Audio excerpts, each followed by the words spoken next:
Welcome to Audiobook Heaven.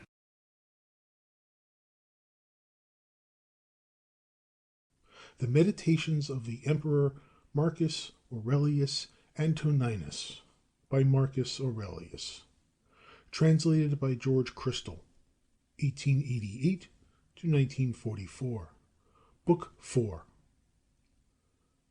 The power which rules within us, when its state is accordant with nature, so acts in every occurrence as easily to adapt itself to all present or possible situations.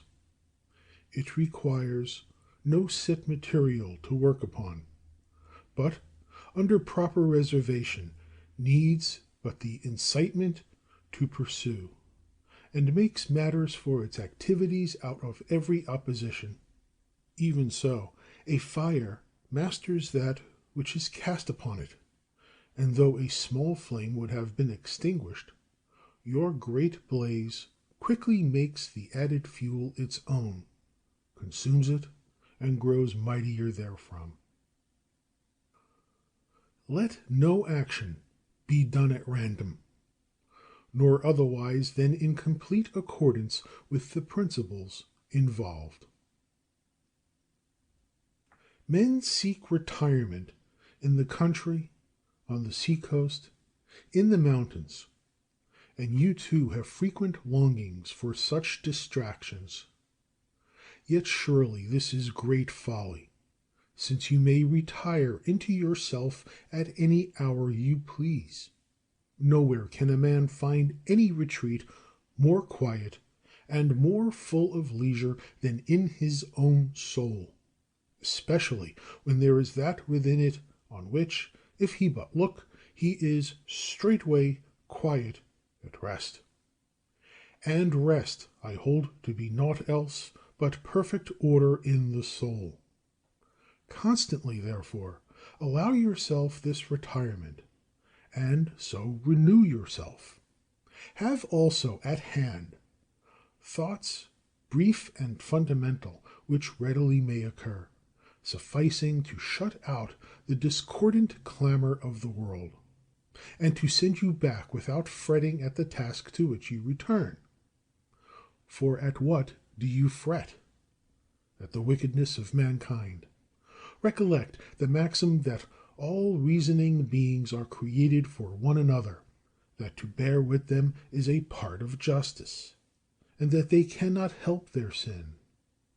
Remember how many of those who lived in enmity, suspicion, and hatred, at daggers drawn, have been stretched on their funeral pyres and turned to ashes.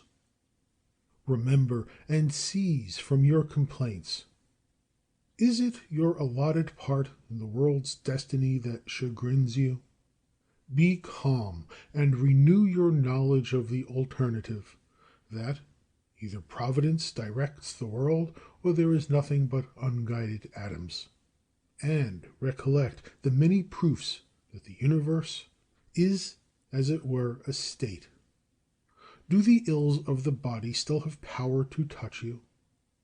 Reflect that the mind, once withdrawn within itself, once grown conscious of its own power, has no concern with the motions, rough or smooth, of the breathing body.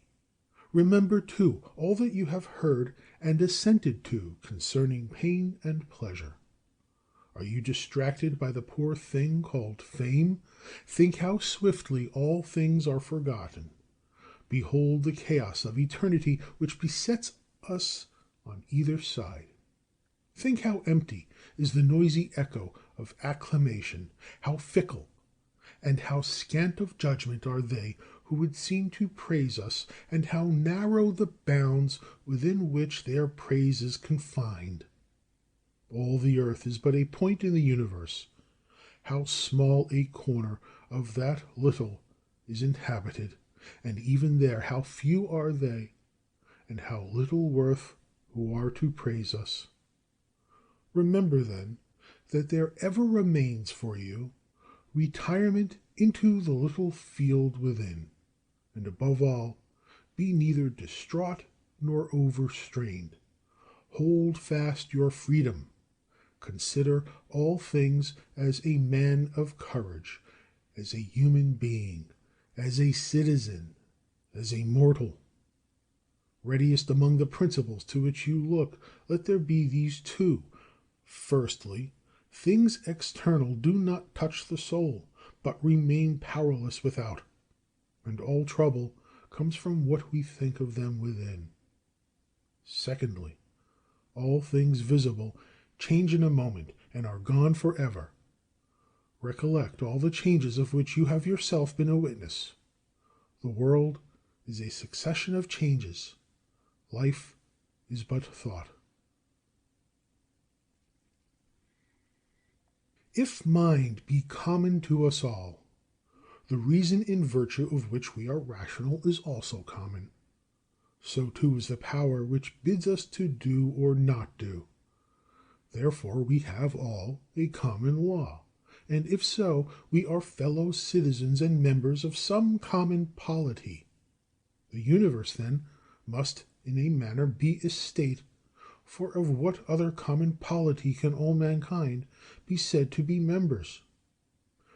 Wherefore it is from this common state that we derive our intellectual power, our reason, and our law. Or whence do we derive them? For that which is earthy in me is derived from earth, my moisture from some other element, my breath and what is warm or fiery from their proper sources, and therefore, as nothing can arise from nothing or return thereto, my intellectual part has also a source. Death, like birth, is a mystery of nature, the one a compounding of elements, the other a resolution into the same. In neither is there anything shameful or against the nature of the rational animal, or contrary to the law of its constitution. It is fate that such actions should come from such men. He who would have it otherwise would have figs without juice. This too you should remember, that in a very short time both you and he must die, and a little after not even the name of either shall remain. Suppress the thought, and the cry, "I am hurt," is gone. Suppress, "I am hurt," and you suppress the injury.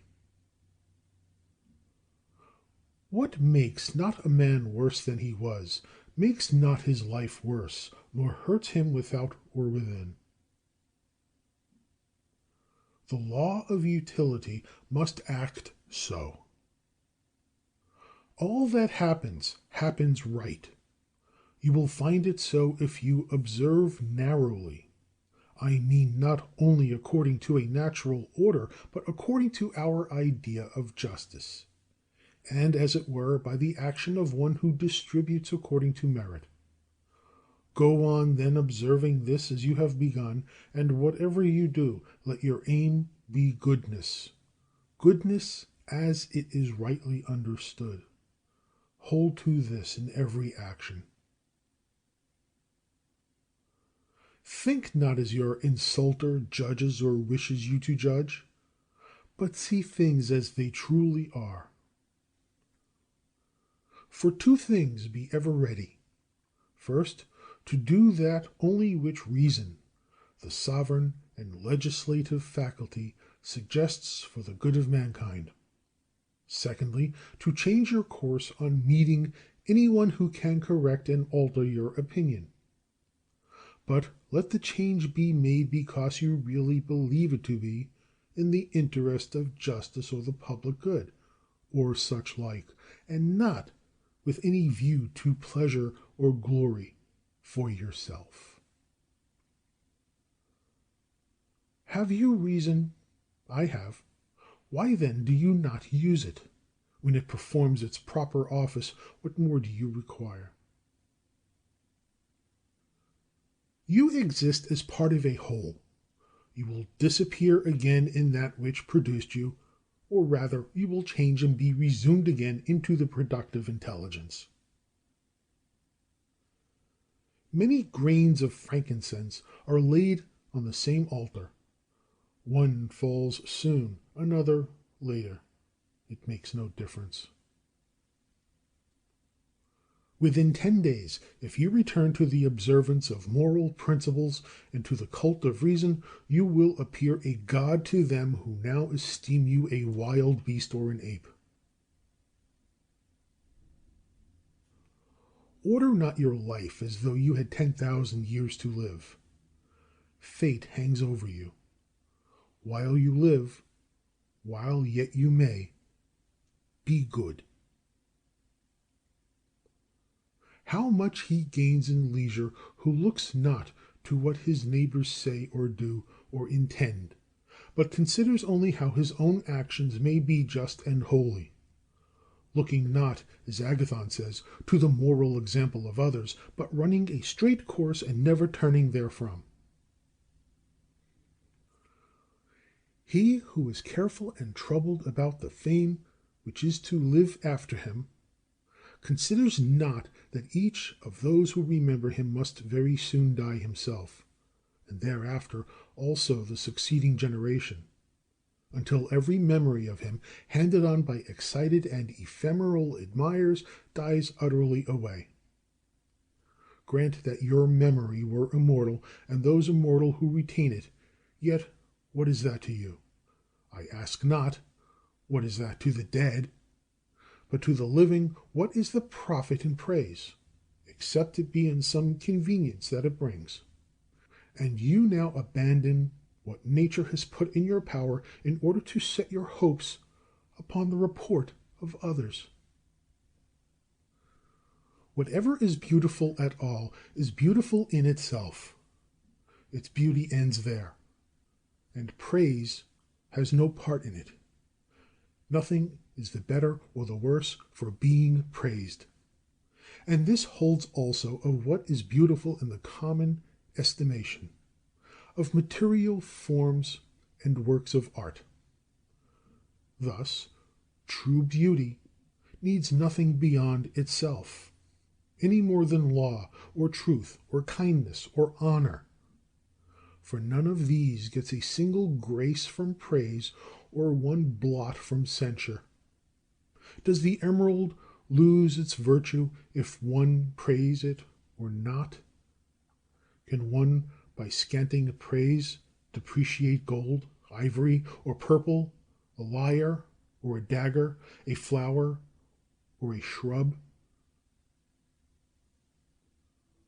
If our souls survive us, how, you ask, has the air contained them from eternity? How, I answer, does the earth contain so many bodies buried during so long a time? Just as corpses, after remaining for a while in the earth, change and are dissipated to make room for others, so also the souls, liberated into air, remain for a little and then are changed, diffused, rekindled, and resumed into the universal productive spirit, and so give way to others who come to take their places. This may serve for an answer on the supposition that the soul survives the body. But we have not merely to consider the number of bodies thus buried in the earth. There are also all the living creatures, eaten day by day by ourselves and other animals. How great a multitude of them is thus consumed, and as it were buried in the bodies of those who feed upon them. Yet there is ever space to contain them, owing to the changes into blood, air, and fire. What then is the key to this inquiry? Discrimination of matter and cause. Swerve not from your path. In every impulse render justice its due, and in all thinking be sure that you understand. I am in tune with all that is of thy harmony, O nature. For me nothing is too early and nothing is too late that comes in thy good time. All is fruit to me, O nature, that thy seasons bring. From thee are all things, thou comprehendest all, and all returns to thee. The poet says, O dear city of Cecrops, shall I not say, dear city of God? Do few things, says the philosopher, if you would have quiet. This is perhaps a better saying. Do what is necessary. Do what the reason of the being that is social in its nature directs. Do it in the spirit of that direction. By this you will attain the calm that comes from virtuous action, and that calm also which comes from having few things to do. Most things you say and do are not necessary. Have done with them, and you will be more at leisure and less perturbed. On every occasion, then, ask yourself the question, is this thing not unnecessary? And put away not only unnecessary deeds, but unnecessary thoughts, for by doing so you will avoid all superfluous actions. Make trial how the life of a good man succeeds with you, the life of one who is content with the lot appointed him by Providence, and satisfied with the justice of his own actions and the benevolence of his disposition. Have you seen the other state? Make trial also of this. Avoid perplexity. Seek simplicity. Has a man sinned? He bears his own sin. Has aught befallen you? It is well, for all that befalls you is an ordained part in the weaving of the destiny of all things from the beginning. In sum, life is short. Make the best of the present in reason and in justice. Be sober in your relaxation. The universe is either an ordered whole or a confusion. But although a mixture of phenomena, it is certainly an ordered whole. Or do you think that there can be order in you and confusion in the universe? And that too in all things, though diffused and separated, are all in sympathy one with another? Consider the deformity of these characters, the black or malicious, the effeminate, the savage, the beastly, the childish, the brutish, the stupid, the false, the ribald, the knavish, the tyrannical. He is a foreigner and not a citizen of the world, who knows not what the world contains, and he too who knows not what happens in it. He is a deserter who flies from the reason that rules this polity. He is blind whose intellectual eye is closed. He is a beggar who needs the gifts of others and has not from himself all that is necessary from life. He is an excrescence on the scheme of things, who withdraws and separates himself from the reasoned constitution of the nature in which he shares, by discontent with what befalls. The same nature which produces this event produced thee. He is the seditious citizen who separates his particular soul from the one soul of all reasonable beings.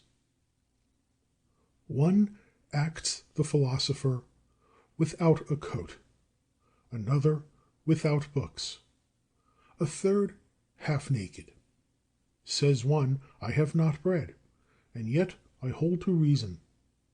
Says another, I have not even the spiritual food of instruction, and yet I hold to it. Love the art which you have learned, humble though it be, and in it find your recreation, and spend the remainder of your life as one who with all his heart commits his concerns to the gods, and neither acts the tyrant nor the slave to any of mankind. Recall, for example, the age of Vespasian. It is as the spectacle of our own time. You will see men marrying, bringing up children, sick and dying, warring and feasting, trading and farming.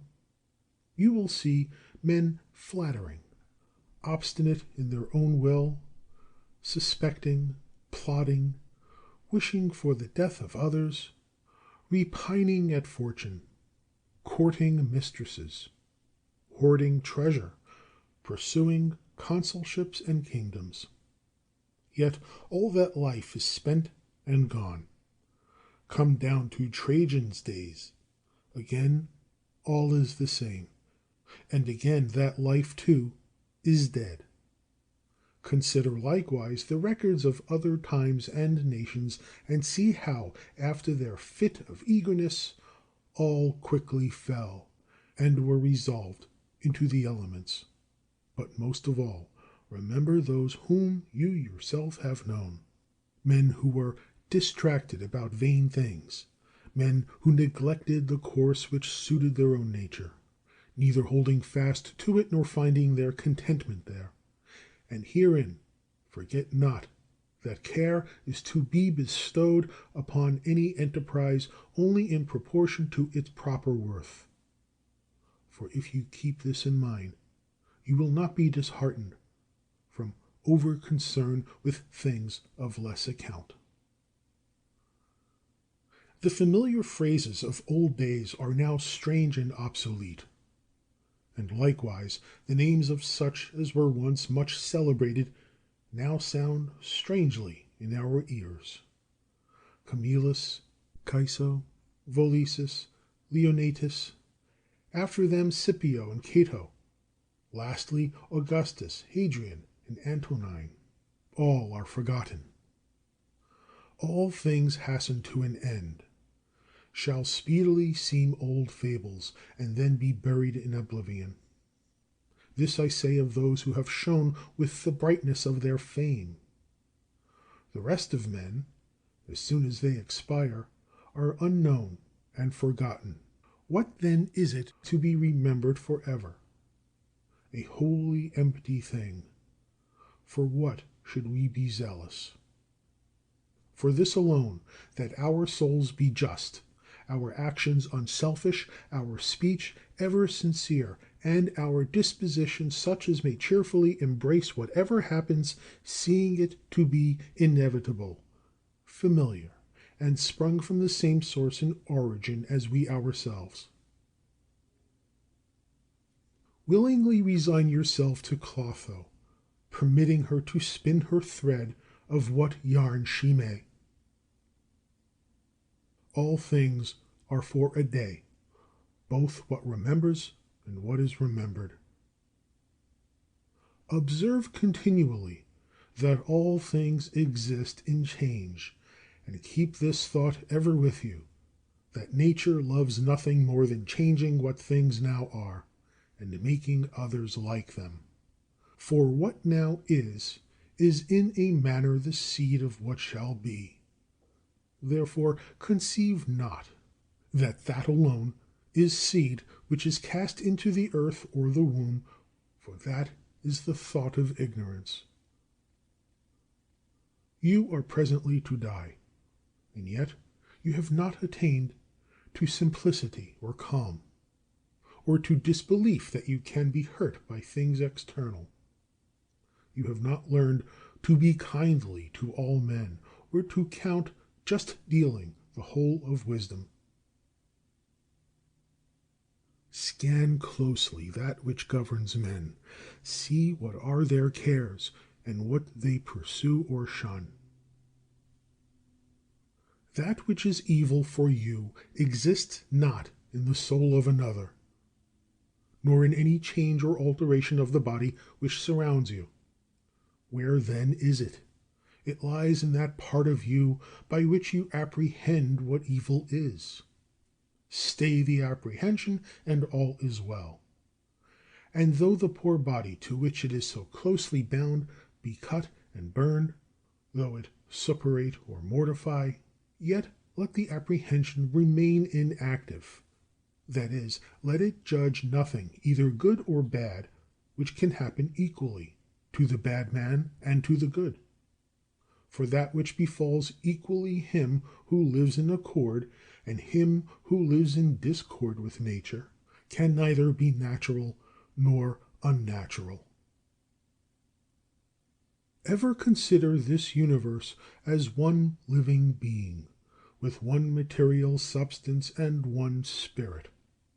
Observe how all things are referred to the one intelligence of this being, how all things act on one impulse, how all things are concurrent causes of all others, and how all things are connected and intertwined. Thou art a poor soul, saddled with a corpse, said Epictetus.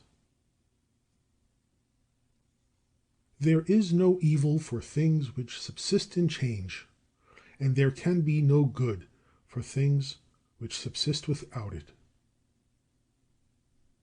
Time is a river, a violent torrent of things coming into being. Each one, as soon as it has appeared, is swept away. It is succeeded by another, which is swept away in its turn. All that happens is as natural and familiar as a rose in spring or fruit in summer. Such are disease and death, calumny and treachery, and all else which gives fools joy or sorrow. Consequents follow antecedents by virtue of a special and necessary connection. This relation is not that which exists in a mere enumeration of independent things, and depends merely on some arbitrary convention. It is a rational relationship. And just as things now existing are ranged harmoniously together, so those which come into existence display no bare succession, but a wonderful harmony with what preceded. Remember always the sayings of Heraclitus, that the death of earth is to become water, the death of water to become air, and the death of air to become fire, and so conversely. Remember in what a case he is who forgets whither the way leads, that men are frequently at variance with their close and constant companion, the reason which rules all, that men count strange that which they meet every day, that we should neither act nor speak as though in slumber, although even in slumber we seem to act and speak, nor yet like children learning from their parents with a mere acceptance of everything just as we are told it. If some god were to inform you that you must die tomorrow, or the next day at farthest, you would take little concern whether it was to be tomorrow or the next day. That is, if you were not the most miserable of cowards. For how small is the difference?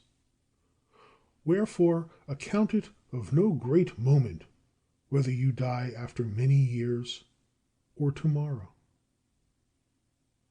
Constantly consider how many physicians are dead and gone, who frequently knitted their brows over their patients; how many astrologers, who foretold the deaths of others with great ostentation of their art; how many philosophers who wrote endlessly on death and immortality; how many warriors who slew their thousands; and how many tyrants who used their power of life and death with cruel wantonness, as though they had been immortal. How many whole cities if I may so speak, are dead. Hellas and Pompeii and Herculaneum and others past counting. Tell over next all those you have known, one after the other. Think of how one buried his fellow, then lay dead himself to be buried by a third. And all this within a little time. In sum, look upon human things, and behold how short-lived and how vile they are. Mucus yesterday, tomorrow ashes or pickled carrion. Spend, then, the fleeting remnant of your time in a spirit that accords with nature, and depart contentedly. So the olive falls when it is grown ripe, blessing the ground from whence it sprung, and thankful to the tree that bore it. Be like a promontory against which the waves are always breaking. It stands fast and stills the water that rage around it. Wretched am I, says one, that this has befallen me. Nay, say you, happy am I who, though this has befallen me, can still remain without sorrow, neither broken by the present nor dreading the future. The like might have befallen any one, but every one would not have endured it unpained. Why then should we dwell more on the misfortune of the incident than on the felicity of such strength of mind? Can you call that a misfortune for a man which is not a miscarriage of his nature? And can you call anything a miscarriage of his nature which is not contrary to its purpose? You have learned its purpose, have you not? Then does this accident debar you from justice, magnanimity, prudence, wisdom, caution, truth, honor, freedom, and all else in the possession of which man's nature finds its full estate? Remember, therefore, for the future, upon all occasions of sorrow, to use the maxim, this thing is not misfortune, but to bear it bravely is good fortune. It is a vulgar meditation, and yet very effectual for enabling us to despise death, to consider the fate of those who have been most earnestly tenacious of life and enjoyed it longest. Wherein is their gain greater than that of those who died before their time? They are all lying dead somewhere or other. Cadicianus, Fabius, Julian, Lepidus, and their fellows saw the corpses of multitudes carried to their grave, and then themselves were carried thither.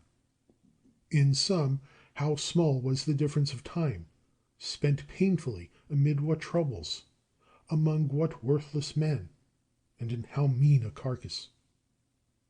Think it not a thing of value. Rather, look back into the eternity that gapes behind, and forward into the other abyss of immensity. Compared with such infinity, small is the difference between a life of 3 days and one of 3 ages, like Nestor's. Run ever the short way. The short way is the way according to nature. Therefore speak and act according to the soundest rule, for this resolution will free you from much toil and warring, and from all artful management and ostentation. End of the 4th book.